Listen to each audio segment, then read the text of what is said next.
ನಮಸ್ಕಾರ, ನಾನು ನಲ್ಲೂರಳ್ಳಿ ವೈಟ್ಫುಲ್ ನಲ್ಲೂರಳ್ಳಿಯಿಂದ ಮಾತಾಡ್ತಾ ಇದ್ದೀನಿ. ನನ್ನ ಹೆಸರು ರತ್ನಮ್ಮ ಅಂತ ಅಂದ್ಬಿಟ್ಟು. ಸುಮಾರು ಜನಗಳಿಗೆ ಇರಕ್ ಜಾಗ ಕೂಡ ಇದ್ದಿಲ್ಲ. ನಮ್ಗೆ ಇಲ್ಲೆಲ್ಲ ಕುಡಿಯಕ್ ನೀರು ಇರ್ಲೇ ಇಲ್ಲ. ಈಗ ನೀರಿನ ಸೌಕರ್ಯಗಳೆಲ್ಲ ಚೆನ್ನಾಗಿ ಮಾಡಿದ್ದಾರೆ. ಆಮೇಲೆ ಆಗಿನ ಕಾಲದಲ್ಲಿ CMC ನಲ್ಲಿ ಇರೋವಾಗ ರೋಡ್ ಮಾಡ್ಕೊಟ್ರು, ಡ್ರೈನೇಜ್ಗಳಿದ್ದಿಲ್ಲ, ಡ್ರೈನೇಜ್ಗಳು ಮಾಡ್ಕೊಟ್ರು.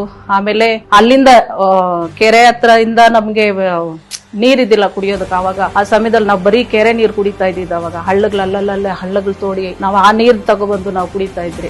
ಆವಾಗ ಆ ಸಮಯದಲ್ಲೆಲ್ಲ ಟಿ ನಾಗೇಶ್ ಅವರು, ಎ ಕೃಷ್ಣಪುರ ಅವ್ರನ್ನ ಹಿಡಿದು ನಮ್ಗೆ ನೀರಿನ ಸೌಲಭ್ಯ ಮಾಡ್ಕೊಟ್ರು. ಆವಾಗ ಸ್ವಲ್ಪ ನಾವು ಆಗಿನ ಕಾಲದಲ್ಲಿ ಆ ಸಮಯದಲ್ಲಿ ನಾವು ಸ್ವಲ್ಪ ಸುಧಾರಣೆ ಮಾಡ್ಕೊಂಡ್ರಿ. ಆಮೇಲೆ ಸುಮಾರು ದಿನಗಳಿಂದ ನಮ್ಗೆ ಇಲ್ಲಿ ನೀರೇ ಇದ್ದಿಲ್ಲ. ಇವಾಗ ನೀರಿನ ಸೌಕರ್ಯ ಎಲ್ಲ ಚೆನ್ನಾಗೈತೆ, ರೋಡಿನ ಸೌಕರ್ಯ ಚೆನ್ನಾಗೈತೆ. ಹೇಳ್ಬೇಕಂದ್ರೆ ಈ ಕಲಿಯುಗಕ್ಕ ಆತ್ಮ ಕಾರಣ ಅಂತಾನೆ ಹೇಳ್ಬೋದು.